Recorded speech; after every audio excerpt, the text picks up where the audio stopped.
I want to touch on suicide prevention. I did a video last night in the middle of the night where, I was showing my weakness, how I'm struggling at the moment, not into that level. And I said I'm not creating content for a while I take a back seat. But I feel a responsibility to talk up on issues in the world, in society. I think, I always feel that weight on myself. If you can say something or just even talk on a topic, raise a level of awareness, that it's kind of like your responsibility to do so, no matter whether you're in a mood at the moment, whether you feel down, whether you're frustrated. If it's going to help just one person not feel alone in a situation or help them seek help or invest in themselves, then I think it's worth me taking my time out, no matter what I'm doing, to help, you know.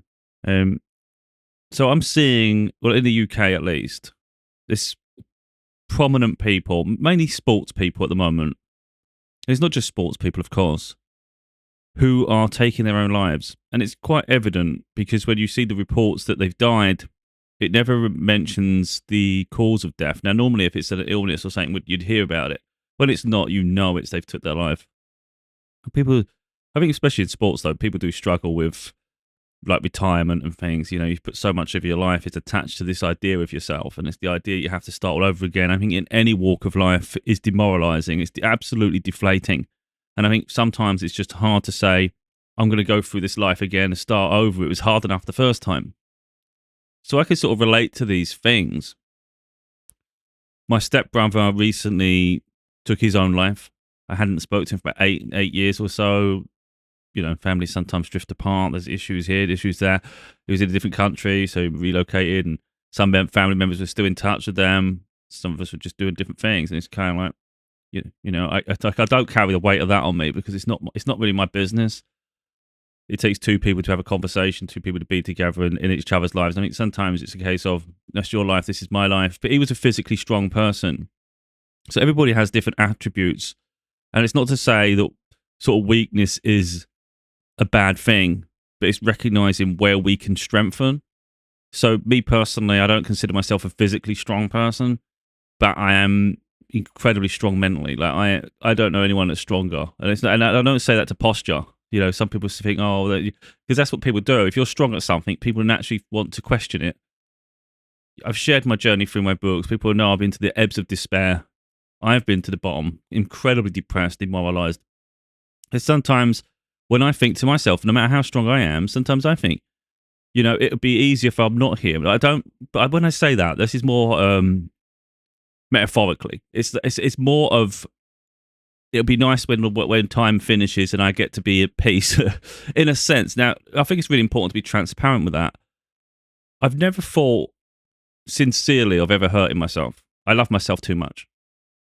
I also have an innate awareness that if we wake up every day, then we had something to do that day. And even if it's just something small and we built, or there's something to come in the future, when our time comes to an end, I believe it means that we've literally fulfilled everything we're supposed to do in this lifetime, or, we're so far away from doing it. But I think when you take matters into your own hands, you're playing with destiny. I think personally, it's like I often think of like life in general, of like caterpillars turning into butterflies. I think so many people get caught up into the life of a caterpillar. They don't see the beauty that's going to come, the potential that we all live with. Doesn't matter how low it gets, there's always that potential that life can transform into something so beautiful. And I know it seems naive and it seems so ridiculous a concept, but I believe the potential's there for every single one of us. So we can either try to fulfill a dream and keep waking up every day, believe in ourselves, no matter how hard it gets. Don't allow the current circumstance to define your future. That's the thing. It's like we've got to believe and keep hope and keep investing in ourselves. I say this an awful lot. Like, you can invest in yourself like crazy and then get demoralizing the same way it does for me. And it might look like your external circumstances aren't fair, and it's like, if this is the definition of me, then I'm no good. Then what's the point? This is the best I can ever achieve. But there's so many areas in life that we can accomplish. And even if you take away the material, the superficial, maybe the things that everybody else uses as a way to compare, like those metrics, and just think of yourself as a whole. Take away the opinions of others. Like, you at your core, are you a sincere person? Are you kind? Do you have compassionate? Do you care an awful lot? Now, at no point like lying to ourselves, but I think everybody has the potential to feel that, to have those traits. It's just sometimes they've got caught up in this world. But if you've got like negative traits and you don't think any of that of yourself, these are things that need to be cleansed. You need to get back to loving yourself, and maybe just stay away from people who are toxic. People who just cause hassle in your life, So then ultimately we look at ourselves and it's like, do you love who you see in the mirror? And again, if you don't, it's to heal that.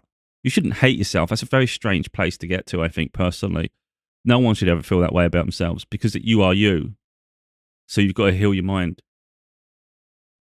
So, like I say, all the external in my life, the reality, it gets heavy for me. And it's kind of like, this just drives me crazy. It's not nice. I can't, like at the moment, like money is really bad. Like, I've shown some things where I've maybe treated myself to some items, but I have more of a long-term view plan. Right now, that's going to be hard to manage, but I'm quite,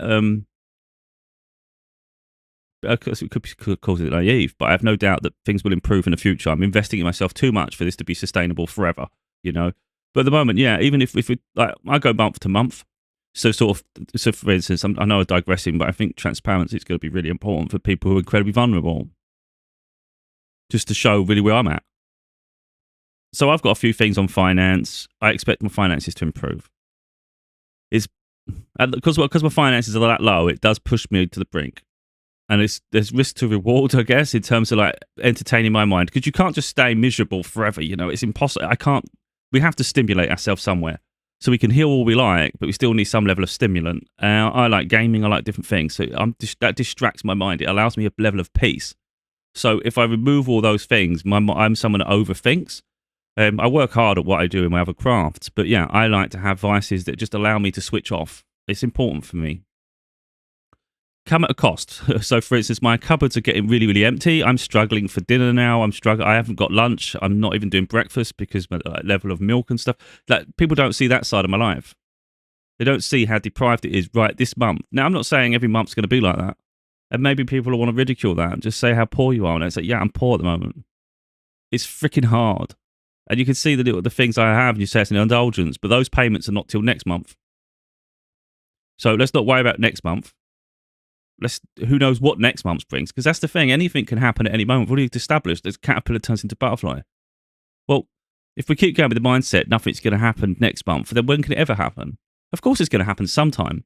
It could literally happen later today. It could happen tomorrow. I've had some of the most remarkable things in my life have happened absolutely out of nowhere. And it's usually when I think things are at their worst. Like, it's usually when you're at rock bottom, something just happens and it just changes everything. So I'm not going to worry so much about that. So the things I've got on finance, for instance, they're not due this month. Well, there are a couple of payments this month. But it's not to the point where that's really had a huge bearing on my finances this month, if you like. So it's really, really demoralizing when you're just struggling to eat healthy. Like, I'll argue with the universe all the time. I say that to them. I say, at this rate, I'm just going to be dead through freaking hunger and shit. But it's like, right, if that's what you want from me, do you know what I mean? That's what I'm saying, though. If you don't wake up one day, it's because you weren't supposed to. But it's like natural. So if the universe wants big things for me, they better start helping me out a little bit, because this is just unbearable, isn't it? Like, I'm working my ass off. I've put myself front and center. I've done everything I should. And if my life's a struggle as a consequence, what more can I do, So there's a level of investment in selves. And like I said, I did the video yesterday where I was like, even last night, when I'm really, really fed up. But I never think of doing anything to myself. So if I say something like, I can't wait for this life to be over, it's more, like I said, it's metaphorical. It's more of an understanding, because I'm very spiritual. I think my books have helped so many people heal anyway. But you'll understand my spiritual journey, the things I've experienced. You just can't switch off from. Like, I can get my tarot cards now. I'm not going to sort of blend it now, and I'll get a lovely healing message within it. And it'd be like crazy, and it'll point towards the fact that I'm struggling now, because I am. It's always accurate, and then it'll point towards things that are coming in the future, because it always does.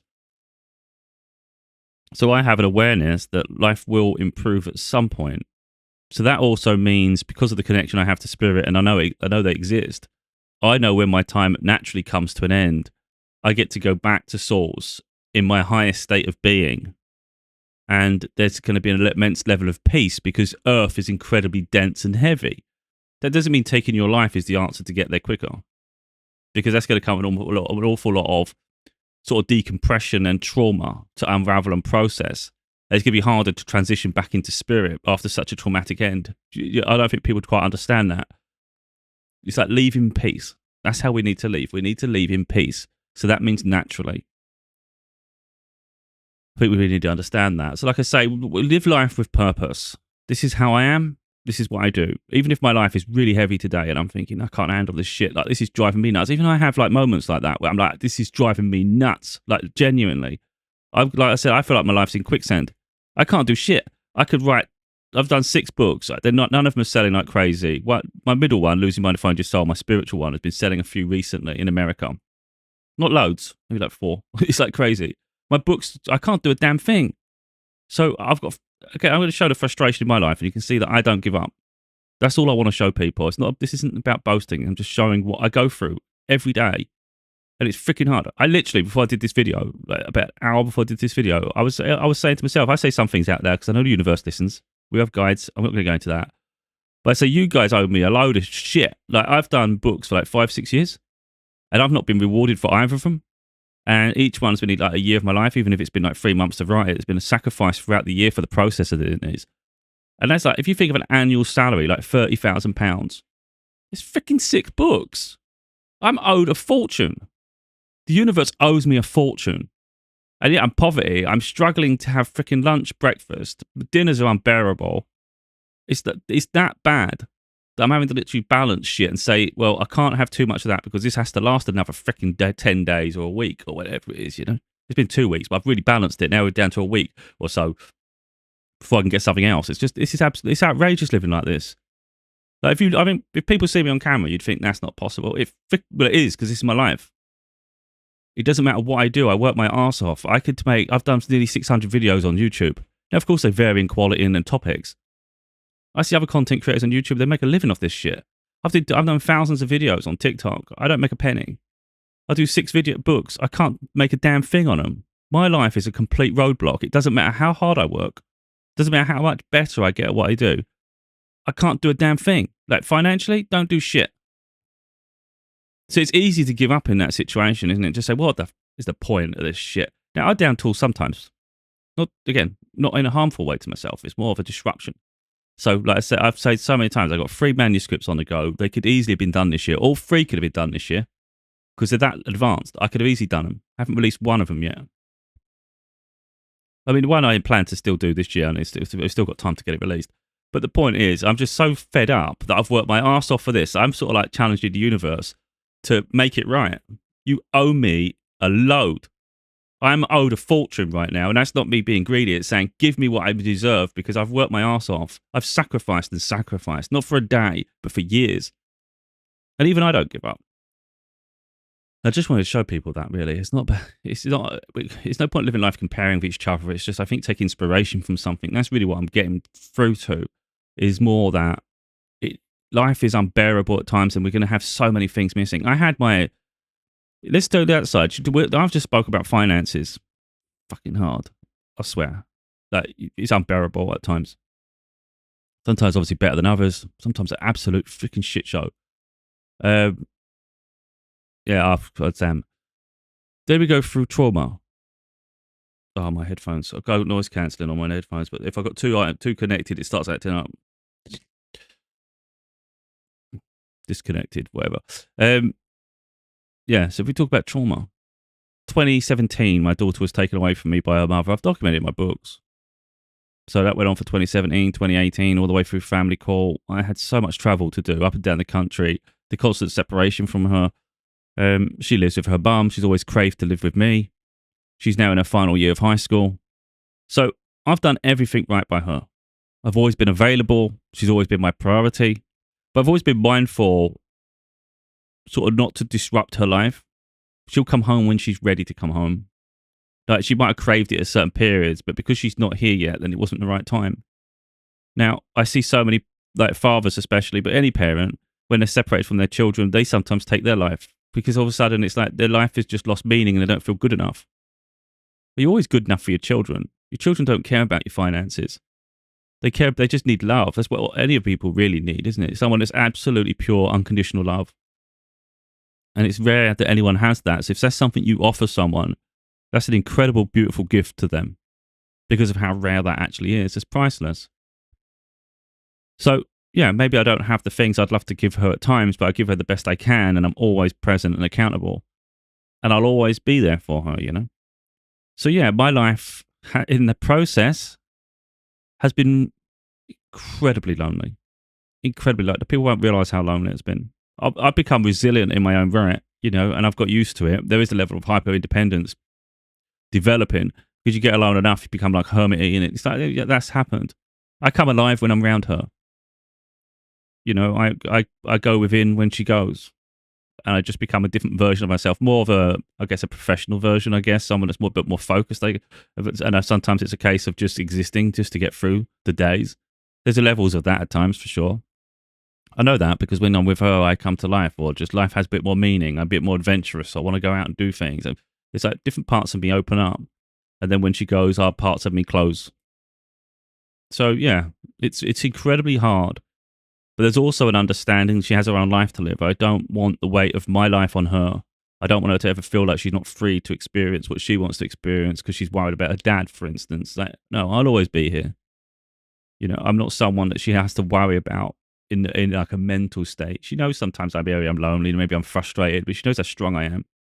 So you know, I wouldn't want that weight on her. Plus, you know, I want to see her grow up. I want to see her get older. I want to see her have her life experiences, but also I want to see my life experiences. Like, my life hasn't ended now.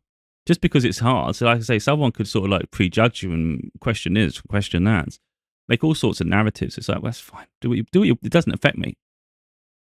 My life is my life. I've worked too hard for it not to progress at some point. That caterpillar has to turn into a butterfly. Just doesn't do it when you want to. It'll come at a moment when maybe you don't see it coming. So yeah, I just really want people to just never lose hope effectively, but then it's making the decisions that are in line with you, and accept that things come to an end. Chapters close. You can't hold so tightly to a chapter of your life. It's just, that's really, really bad for you. So even if you had the best moment of your life and you think to yourself, it can never get better than that. Okay, it can never get better than that. It's a memory. But why are we in competition with ourselves? Why are we in constant competition with a memory? So some people's best memories, best things that'll happen at end of life, towards the end of life, should we say. So maybe their life's been hard and it's been building up to something great. Okay, that's a natural progression. It makes sense. Some people are going to have an incredible life in childhood, and maybe it's a bit harder throughout the rest of life. But then every challenge is building our evolution, you know, it's making us wiser. There's so much knowledge to gain in this human experience. So I think you just got to take it as it is. What lesson am I learning in this? What can I overcome? What's the challenge? What's the potential for the future, you know?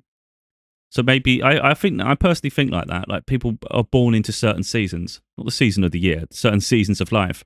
So some people, maybe they're born into privilege and they have so much at the beginning, but maybe life's a little bit harder towards, or even perhaps profoundly harder towards the end. Some people might be born into complete and utter poverty and destitution and even abuse. But then you can either, that either buries you because you can't get away from it and it defines your existence, or you learn the lessons in it, understanding it weren't necessarily about you, but someone else's trauma and someone else projecting onto you to make your life miserable as a consequence, to validate their misery.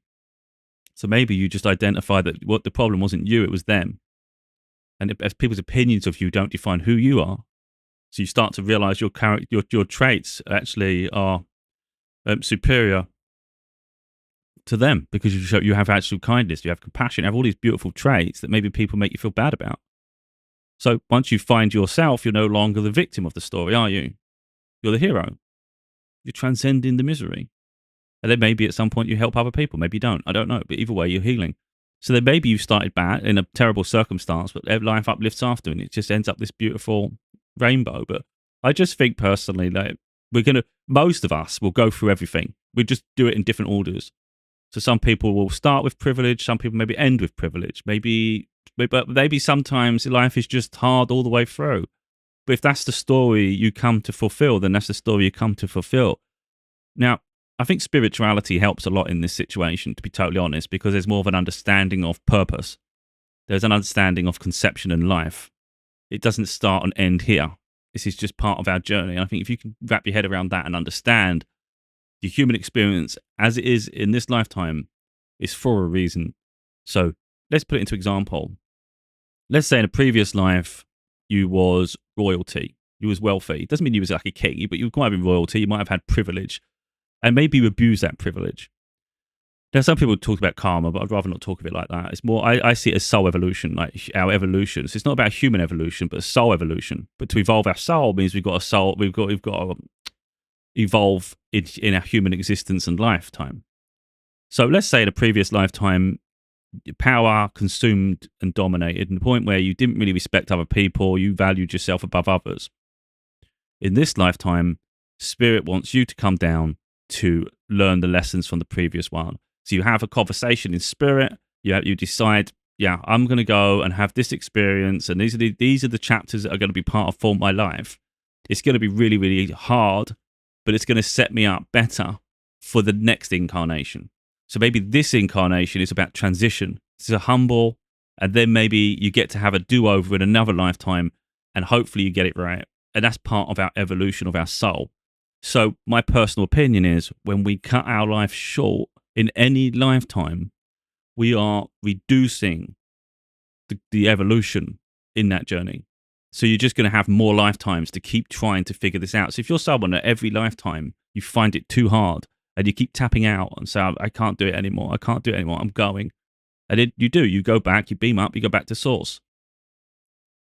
People that do that are going to have a longer period in eternity, really, to grow their soul, evolve.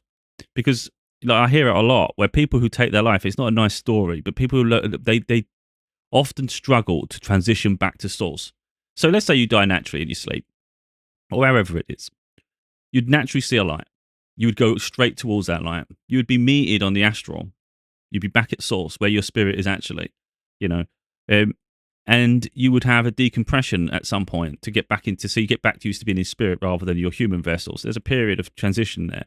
You will be met by familiar family or people that have crossed over, people you're familiar with, and an angel or a guide. And they will show you the life you've had. And you'll go through that. For good and bad, you'll experience it all. But you'll go by going through that. You'll then at some point in your journey you will have another experience. It may be on Earth, maybe somewhere else. But from my understanding, Earth's the hardest place. So if you can make it through this, you can make it through anything. We're talking about evolution now, the speed of evolution. So if you can get through the lifetime, no matter how hard it is, decompress on the other side, and then sign up again at another date to come back and have another experience. Your experience is never going to be mirrored, is it? Because where's the evolution in it? Where's the evolution in Groundhog Day, if you like? You know, like, I hate that film, but where it keeps repeating. There's no evolution in repetition like that. You learn that lifetime, and then another lifetime you'll have a completely different life. So that's why, my opinions maybe a triggering to some people, but that's why I think we have different experiences. There might be another experience where you have a disability. And that'll teach you how to overcome certain things, and maybe how to deal with people like maybe thinking bad of you, your limitations. There's a lot of growth in everything we go through. What we maybe perceived as the thing that breaks us is actually the thing that makes us really strong. So someone who does everything naturally, they progress, they go through this timeline, they can come back, they're going to evolve quite quick. It might seem long, but in spirit, it's a very fast process. Someone who taps out every time doesn't fulfill that lifetime. And then they also spend so long on it's stuck between the earth plane and spirit, where they haven't returned back to decompress. So even though they cut their life short, they may not return any quicker. So they're not actually fulfilling enough of their evolution. In my opinion, you're not evolving fast enough. So everything's maybe you only learned half your lessons, or maybe even less than that in this lifetime. So then you come back in another life, and it's come back, and then if you keep tapping out, that soul is going to struggle every lifetime. Now, this isn't me trying to pick at people and trying to make them feel bad about themselves, or you try and bad about a memory of someone. It's just understanding that it's really important that we see the life through. In my opinion, no matter how hard life gets, it's like talk to someone. Personally, I think it's better to talk to a stranger. In most cases, not every situation, but in most cases, family members, friends, most people compare all the time. So they will naturally, some people, sometimes maybe you're going through something really hard, and the natural answer in response to that is, well, just suck it up, or, we've all been through something. It's like, that doesn't help. I think sharing experience so they know they're not alone, that's helpful. But I think telling someone just to suck it up and get tougher or something, I don't think that really helps. And I think naturally a stranger is more likely to listen and have compassion than a friend or a family member. Like I say, a lot of time those we know are even if they don't admit it, they're in competition all the time. Either competition to feel most vulnerable, because some people like sympathy, or they just want to be better. So, yeah, I think reaching out to a stranger and just being vulnerable, even being like, if you could, I always say this, like I said it in one of my books, if you're going to take your life, then at least try and do something different before you do that. At least try. Because if you're going to make such a final decision, what have you got to lose? So if you're that miserable, let's say where you live, you're that miserable, move. You might go, I can't afford to. Well, I'm sorry. If your answer is to tap out now, remove yourself from this existence because you think it's too hard and it's impossible, that's absolutely ridiculous to me. Like, if it's that bad, then just do it. Not to hurt yourself. Just do it. Just freaking travel. Get on a plane, go on a train, go on a bus, drive, whatever you have to do. Just go somewhere, even if you don't even have something planned at the end of it, because surely that's better than just leaving anyway. Do you know what I mean? If you're prepared to leave this existence and you're going to worry so much about the financial costs and the housing, the accommodation, or the rules, eventually that stuff has to go out the window, doesn't it? It has to go out the window, because if the alternative is to lose your life, then that's just stupid. Losing our lives shouldn't be the option at all. It should always be push ourselves to achieve something or get past this. So, relocate to another country, relocate to another area of town, or, a different place in the country. Have different experiences. If the job makes you miserable, leave. If you say, I can't leave my job because of all my bills, sod your bills. Sod your credit rating for a while. It's like, you've got to understand, what is the alternative? If the alternative is that life has to come to an end, then the things you're holding on to aren't worth it. It's these ideals we hold on to a lot of the time, and these expectations we have of ourselves, or the pressure we feel from others. And it's like, you have to let that shit go and be prepared to reset. It's okay to start again. Just see it as an absolute new chapter of life. You've had the experience of the previous chapter. If it's no longer working for you, let it go. Let's start another chapter. Maybe that chapter works out for a couple of weeks, a couple of months, doesn't work out for long. Fine. That's another chapter. Some chapters are going to be longer than others. But I just think we have the potential to have so many lifetimes in one life. So it's up to us to see it. That's what I'm like. So I'm not perfect. I struggle a lot with certain things. I do love the idea that things will work out in the end. And I think, to be honest, if it does, I've deserved it. There'll be people that are jealous. We have that in life. People haven't been, rarely is anyone there for the entirety of our journey. They don't see the lows. They don't necessarily see all the highs and the lows, the in-betweens. They just see what they want to see. They see snippets. They haven't seen all of it. So only we know what we've truly been through and the depths of it. And sometimes we dismiss it, but there should be an understanding of what we've been through, So let's talk about multiple lifetimes in one life, because I think that's a concept. Oh, sorry. I've gone through a period of childhood where I never had my natural father. I had a stepdad, but never a natural father. I had my mum. My siblings, so stepbrothers and half siblings, half brother, half sisters. I never had an absolute brother. So my stepbrothers, they were brothers. My half sisters and half brother, they were brothers and sisters. I was the one that was always slightly different. We all treat each other the same, but there was always that thing where, like in me, like, well, I'm missing something. So out of everybody in my family, I was the one missing something in childhood. Yeah, my mum was great and my stepdad was great, but he wasn't really someone I could talk to all the time. Like, I'd always talk to my mum about things that are a bit more emotional, vulnerable, and knew she'd understand, whereas he was a bit more stoic. But he was always there for everybody, in his own way. Yeah, so anyway, so I had it a bit different in that sense. And then you start going through other areas of life where maybe I was in and out of jobs, wasn't really stable with jobs, because I don't conform too well. So I always have trouble repeating tasks continually. It gets boring for me. My mind can't operate like that. So I struggle to stay anywhere for like a year or more if it's a boring job. And people don't understand that. You look reckless, but it's like I'm not a robot. I've never been able to be like that. So yeah, financially at times gets hard. I've been terrible with managing debt in the past. I had so much. Like, I was always in trouble with money. Always had creditors chasing or debt, all sorts of shit, and that weren't fun. Then my daughter's born, and it was incredibly financially. It's really hard. My ex-partner, my now ex-partner, was having health problems. I think she had health problems before that. I didn't realize, like, mental health problems, but she was also like, after the pregnancy, for instance, she was collapsing sometimes. She actually collapsed during the pregnancy. So I think it had a huge bearing on her physically. And that was all new to me. So of course I'm like making sure she's okay. That was my priority. And then I'm trying to balance that a newborn baby and managing the mental health and the health of, well, my partner at the time. So, meanwhile, I'm getting the pressure from externals, considering me lazy, judging me for this, and it's like you never get appreciation of when you stepping up in a role as a parent. Like, you know what I mean? So there's a lot of people who don't even bother with their children, and maybe they've got a good job. Like, where's the balance? I think it's far more selfless to literally give up certain things, to sacrifice of money, to be there for the support that others need of you. You don't get paid for it, but you get judged heavily. That's what I've been through for a lot of my life. My relationship with my daughter is incredible. Like, maybe people will see it in the future, maybe they won't, but like, we're literally two peas in a pod. People have tried to destroy our relationship. So like, my ex-partner, my now ex-partner, and her family did everything they could to try to disrupt us. Absolute chaos. And like, our bond is too strong. It's unwavering. It's beautiful. So yeah, no one's ever been able to come against that, no matter how much they've tried.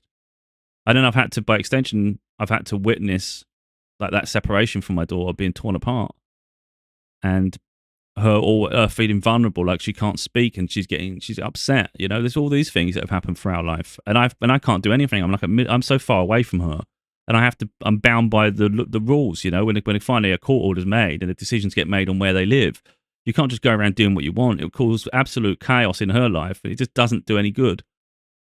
So there's a level of allowing her to grow and learn for herself to a degree, but always being there when she needs me. But there's also this side of me that feels protective, but understanding I can only do so much, and that's been really, really hard to get through to see that.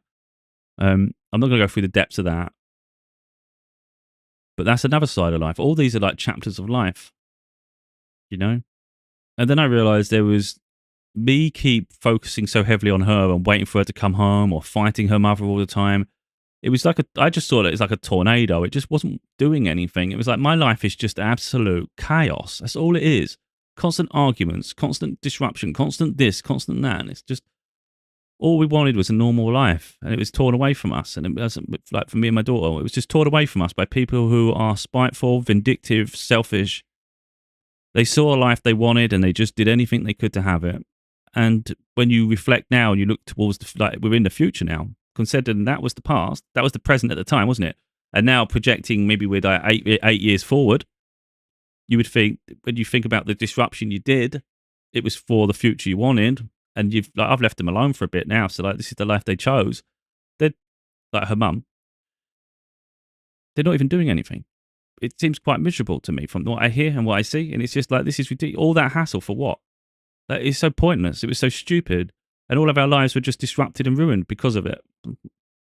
So anyway, 5 or so years ago, I decided, you know what? I'm not allowing people to dictate sort of my path, my future. I was putting so much effort over the years into that family dynamic. And I thought, I'm going to invest all that energy in me now. I'll always be there for my daughter. So I'll always, like, whenever she needs me. But other than that, I'm focusing on me. I'm going to uplift myself. So all that energy I was putting into my ex-partner is going into me now. And then I just started doing all my books and everything. And all of a sudden, again, that's a new chapter of my life, isn't it? So we've got all these different chapters of life, different or completely different life experiences. We've got one with separated from a parent. We've got one where you're in and out of jobs. You've got another one where supporting an ex-partner through mental health, even suicide attempts. Like, literally, these were difficult times. Another one where we go through the separation through my daughter, family court, That's the hardest trauma of my life. To inspiring myself to have better, to believe in myself and to achieve the biggest dream, biggest thing possible for me. It's not necessarily about money or people's recognition of it. It's like I'm investing in me. The life, like as a little boy, a goal of mine was to write a book. I never knew what that book would be. I just wanted to write a book one day. It was like a big thing for me, and I want a typewriter. These little things. That's what I really dreamt of. I'll get goosebumps now. I never had a typewriter until a couple of years ago. I treated myself and I bought 3 in the end. I thought they were more expensive than they were, and I did a little bit of research and I finally found some on eBay and I just bought them. 2019, I released my first book, A Father's Daughter. I think I was 36-ish. I think I was 36. I might be wrong. But that's crazy. Now, I think I probably was 36. I'm 42 now. And my 7th book is due to come later this year if it's still on target. Yeah, so I was 36 when I released my first book, and there's been a book every year since. And that's since I've invested in myself. So that's another life. If we're talking about like different concepts of life, that's another concept of life, isn't it? So if you actually look, when I said at the beginning, some people are born into maybe trauma or adversity, and then sometimes maybe their life is a natural progression towards something beautiful. Others have maybe their beautiful moment in different periods. I think of my life as a life that's constantly evolving forward, transitioning up. And like I say, within myself, I know I deserve something beautiful. I've been selfless for so long. If my books were about money, I would have stopped at the first one when it wasn't successful enough to make it a viable living. But I haven't. That's why I say the universe owes me a lot, because every single one of these books has come with immense sacrifice. And all of these books are to heal people, to help them see sort of the values in themselves, to overcome situations. So when I go through something, I share the experience. And I feel like my book's all about coming on that journey with me, and it'll help inspire and liberate other people to transcend beyond their circumstances and see how strong and resilient they can be, So that's what it's all been about. And like I say, and then I go back to where, like, through the family court for my daughter, it wasn't for me, it was always for her. And there was so much sacrifice in that. I was always having to travel up and down the country. I was burnt out. And even when we finally started spending time together again and bringing her home, it was like 1,000 miles every weekend. 250 miles to pick her up on a Friday after school. So I'd have to get there, leave about 10 a.m. I'd drive all the way up just in time for school to finish, stand outside the gates. She'd be all excited, jumping around. And then we put her in the car. And it's like, I've just done 250 miles and now I'm going straight back. And she's just getting in the car like we just finished school and it's fun. I'm knackered. So we'd stop off at services on the way, She'd get I'd get her a McDonald's or something, and I'm getting and I'll make sure I'm having a coffee or an energy drink or something stupid just to get through the rest of the trip. Then she wakes up on a Saturday all beaming, like excited, like bouncing around, because obviously we're together. Me, I'm exhausted from that trip, knowing full well tomorrow, the next day, because that's Saturday, next day, Sunday, I've got to do the whole thing again, because her mum didn't do any of the travel. And we're going swimming and all sorts. So I'm at cinema. I'm doing what I can to make her life like I want to enjoy my life too, but it's just exhausting, And that was our life for a period. So I was doing. Obviously, of course, I'm doing that for me too, because it makes me. That was what was making me come to life. But there was so much sacrifice, to achieve that, and that went on for a long time, But like I say, I was doing everything for her, really. Like, of course, there was part there for me, but a lot of it was just for my daughter. I want her to have the life she deserves, And I won't allow anyone to ruin it. I will always fight for her. And if you we go further back there, then the sacrifice at home for my ex-partner. I was the one that always did the collecting the kids from school. So I had a stepdaughter at the time. That went all chaotic at the end as well. The accusations I fought against. Again, I've had all this as well. Forget that part.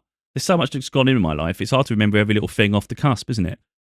I was accused of emotional abuse as we were going through family court to validate their reason for leaving and all the chaos they caused. Just to validate, they decided to try ruin my life just so they can have a life they want. Some people are just so vengeful, so selfish. I will never forget that. I fought tooth and nail with that. I would never let up. It was held against me the whole way through court proceedings because it was all about stages of court. Then we get right near the end of the final court. So the hearing before the final hearing, we finally addressed it. They had to provide the evidence they had to substantiate what they're saying. And literally after all that disruption, they had nothing. And I had about 50 pages, and I had even more, but I wasn't allowed. My solicitors were like, "You said it. They won't read all that. They're going to get annoyed." I said, "I've waited all this time." I've got evidence. I didn't even have to provide evidence, by the way, because she didn't have any. Because it was a lies. There was no court. There was no like police reports. There was no school situation. There was no social services. There was literally nothing. It was just lies against me. And yet, I didn't have to answer to that because she literally had no response. She didn't had an argument, but I came back, so she had nothing, just a load of accusations again, but no evidence at all. And then I provided loads of photos together, which obviously you could argue it's just photos, but loads of messages between us where you can literally see in the message where I'm saying, look, if you're struggling at the moment, go and spend time with your family and things like this. You go and do that. Take time for yourself. I'm literally saying these in messages. And she'd be, no, but I just want to be with you. You're my rock. I can, things like that.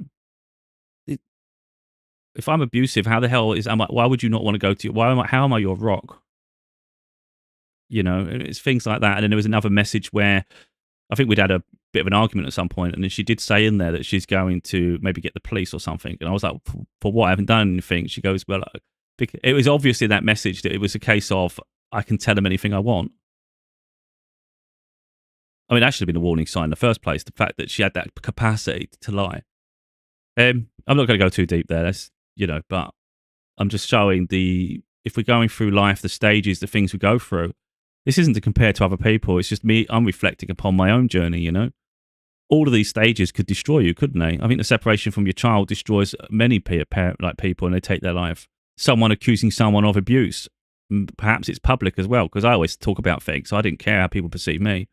But some people will take their life because of that. Someone makes a damning a claim against you. You feel like your image has been tainted. You can't dare walk the street, and you take your life.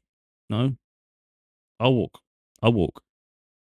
I stay who I am. I know who I am. I don't. People don't want to see it. They don't see it. You could say like my daughter was separated from me, but that's only temporary. I always knew this. Like as hard as it is, and it's really traumatizing because it's a huge period of her life. The period I really wanted to be there for. I was there in snippets, in pockets of time, the time we could have together. But then I always reflected and thought, we have the rest of her life when she gets past this stage where anyone can define her life. And it's coming now, literally her last year of high school, and I've been waiting for this. That's not to say she comes to live with me, because I want her to have her own choices. But she will be free to visit whenever she wants, and she can live with me if she chooses to. But the point is, no one can hold her prisoner soon. Ever again. And that's quite exciting. But if you take your life before that, you don't have that opportunity. And this is really what I want to get to, is just show people the fact you can overcome things. The fact that my natural father wasn't there in my life as a child, I don't know the ins and outs, the deeper in and outs. I know certain parts of it. That's not a reflection of me. That doesn't make me feel weaker about myself. Later on in life, in my 30s, for instance, he tried to reach out to me, but I wasn't interested. So I painted a picture of my life up to that point, and I said, now you know about me, you don't need to ask anymore. And I wasn't interested. He wanted to meet me, I didn't. At that point, I'm a dad. I don't live my life like waiting for people to show me love. It's like, I'm good, mate. It's like, I'm not looking for a dad anymore. I don't need that. I'm good. I'm the dad. So I think too many people, they attach their value to what people value of them, and that's not the case at all. It's like, I know what I've been through. I know what I've overcome. I know how strong I am, but I also know I don't lose that compassion. I've been supportive of people my whole life.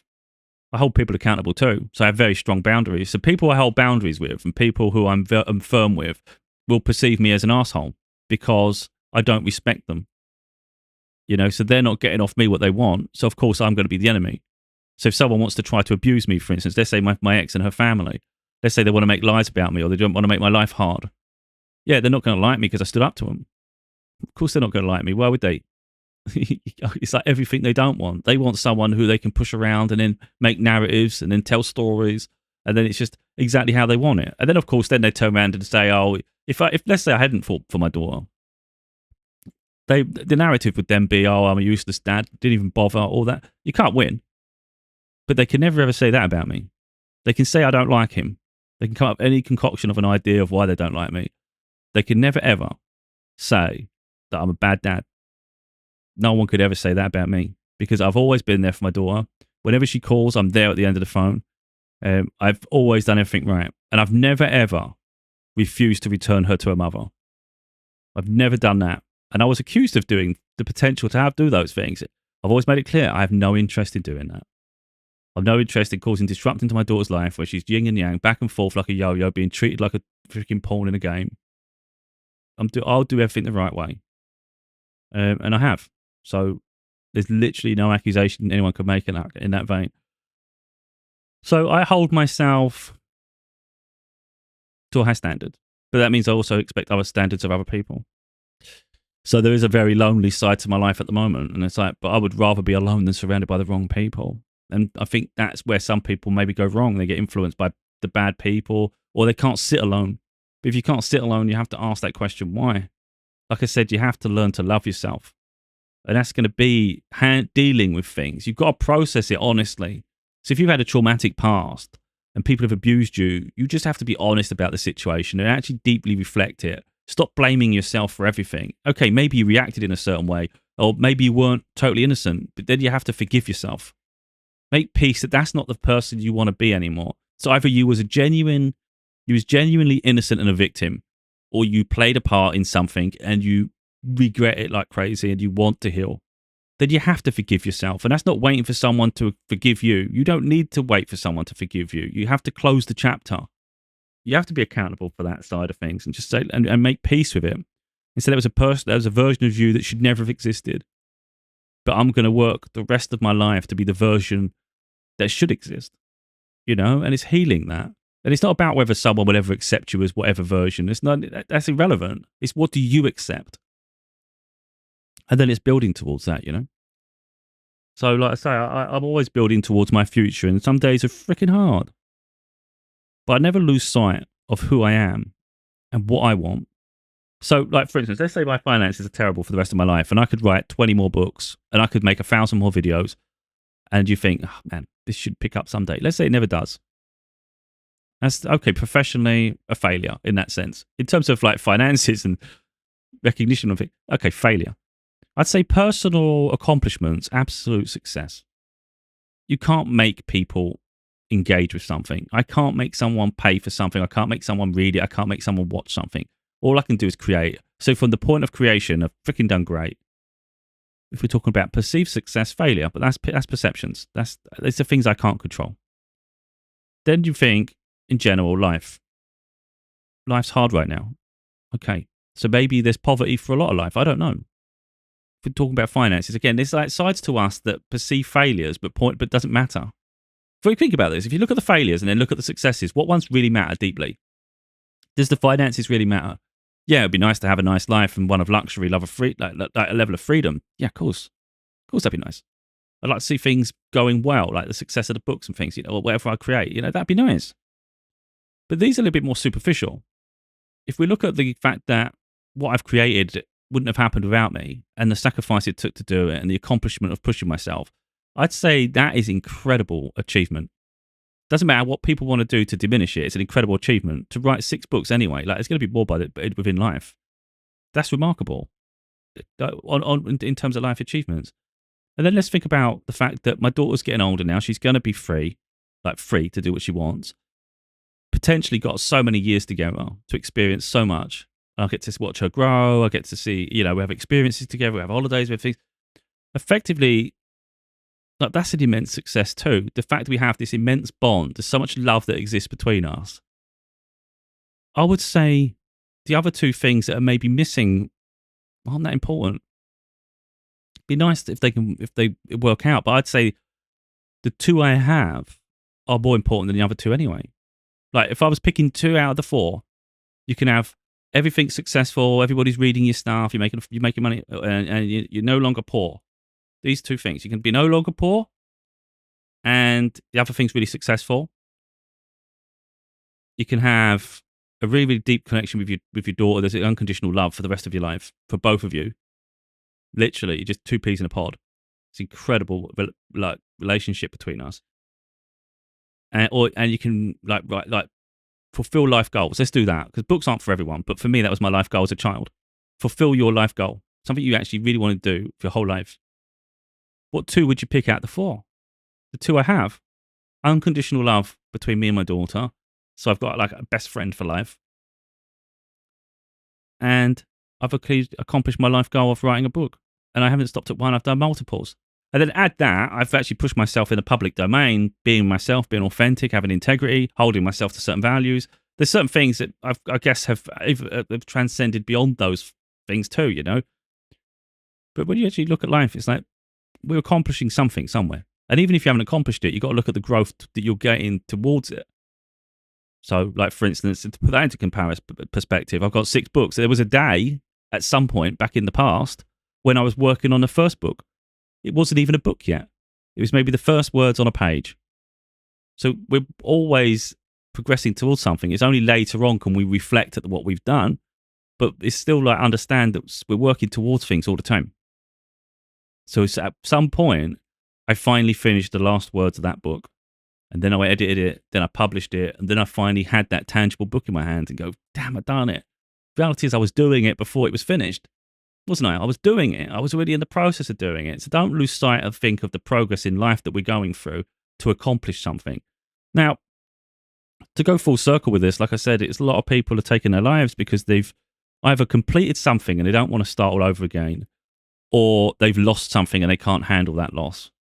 But that's a deep attachment to certain versions of life. And it's just, we have to let that attachment go. We have to detach.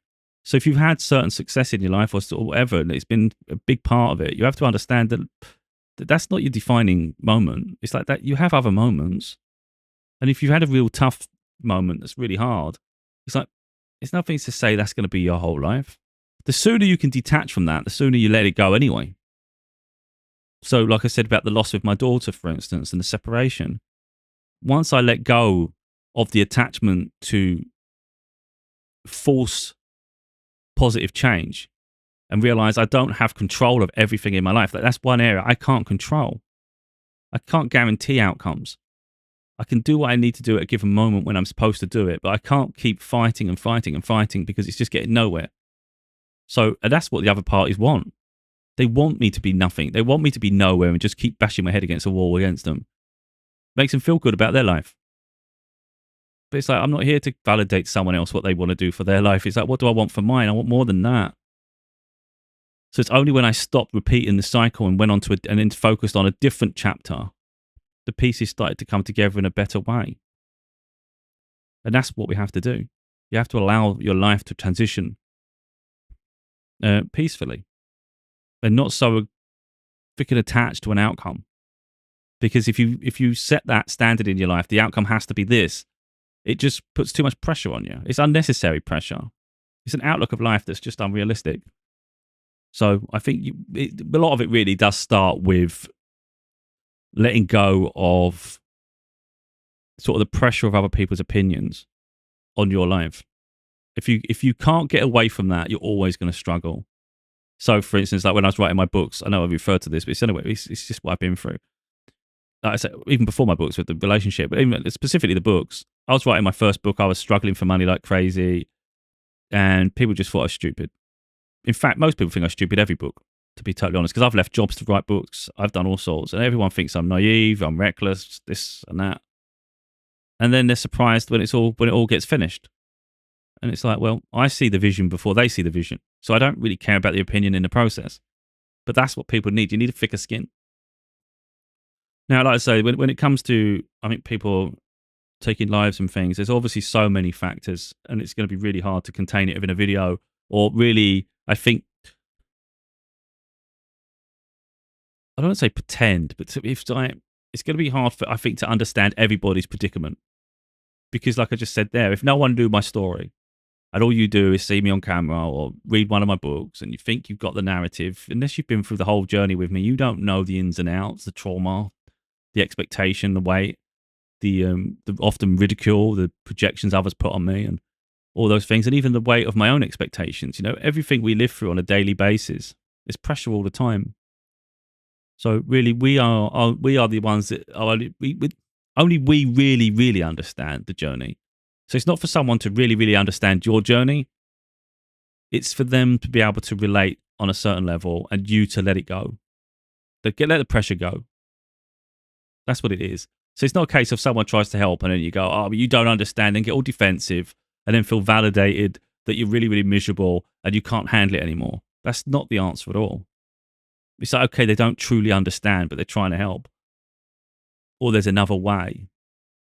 It's not about being so angry about it all. It's just that sometimes life is unfair, and I think rarely is it fair, to be totally honest. So it's like, what can you do with the hand you've got dealt? None of us know how long we're here for. You could take your life, and you might have only had 5 years left anyway. That naturally, but you don't know because no one knows when the end comes. But the point is, if there's always time to change our life. There's always time to do something else. So if something's not working, change something. It's a bit like my books. I feel an immense calling to do the books. That's why there's always more coming.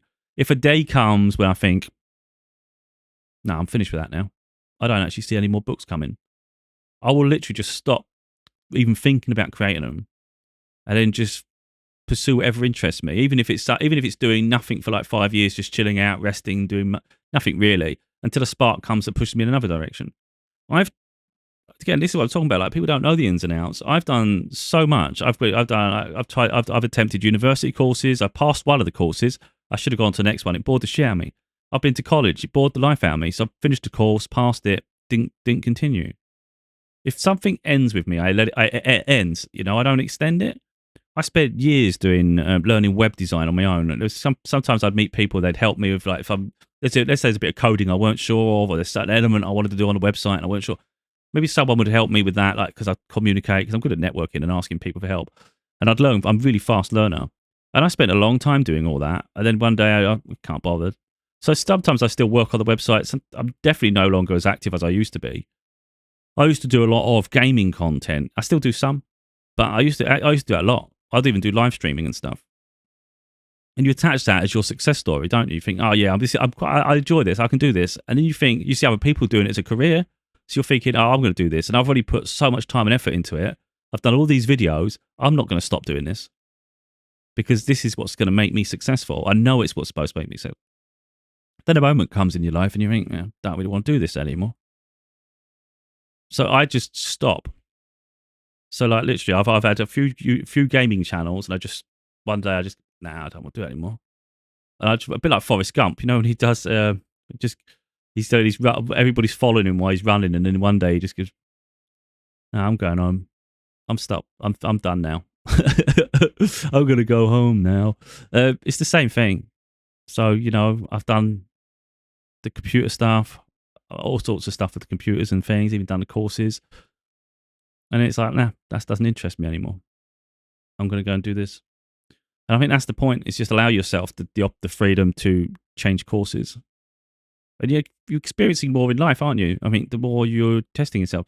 I'm on a huge spiritual journey. I'm always evolving and learning with that, internally, and even through other people. We'll have the same ideals, similar experiences. They'll tell me theirs, and I'll get goosebumps and all sorts of stuff. And my tarot cards, we might be doing tarot together, and similar cards are coming out. It's just crazy. Like, it's not for me to validate to other people, because I just don't care.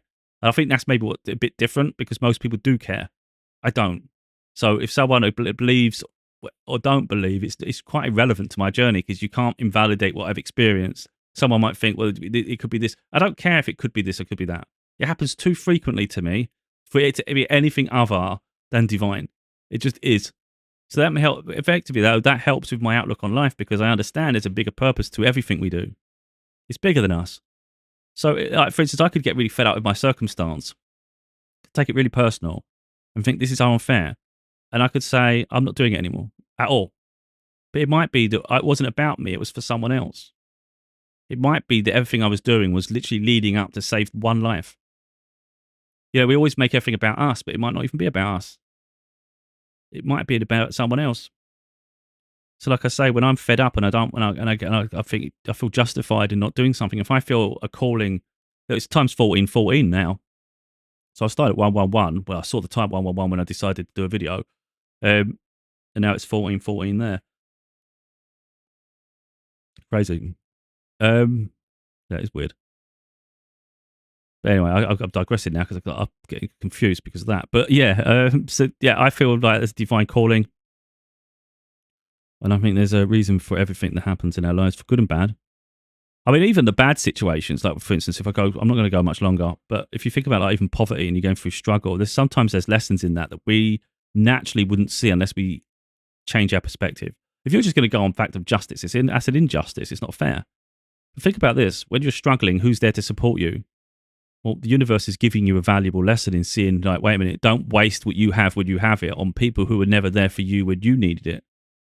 It's a valuable lessons. It also teaches you humility. You know what it's like to struggle, so you can actually understand when other people struggle.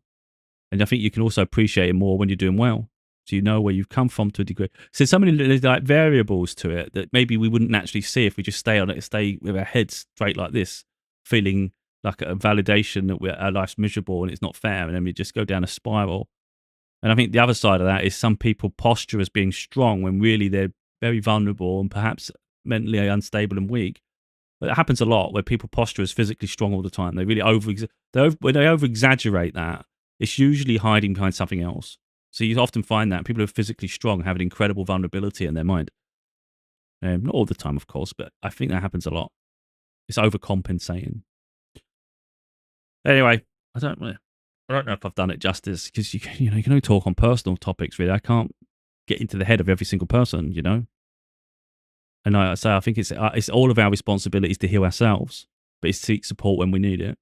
That's what it comes down to, and just understand that there's more to life than the immediate circumstance, and there's so much potential, so much potential. And I always just think follow your heart, where your heart's leading you. I think just follow it, that calling inside of you. So don't get jealous of other people's success or perception of success. Their journey is not your journey. So if we're in competition with each other all the time, it's just you're going down a path that's not yours, and then you'll find yourself depressed later because it takes you off your path. You're following someone else's life path. You forego yours because you're so attached to their destiny, their journey, that you lose sight of your own. Then you feel lost. Like they're doing great at what they're doing, and I'm not doing anything because I thought I could do what they do. But it's like that's not your journey. He was never going to go where they're going. So you got to focus on your journey. Anyway, I'm hoping it helps people. I don't know if it has, but like I said, even if one person it saves one person, I think it's worth taking the time.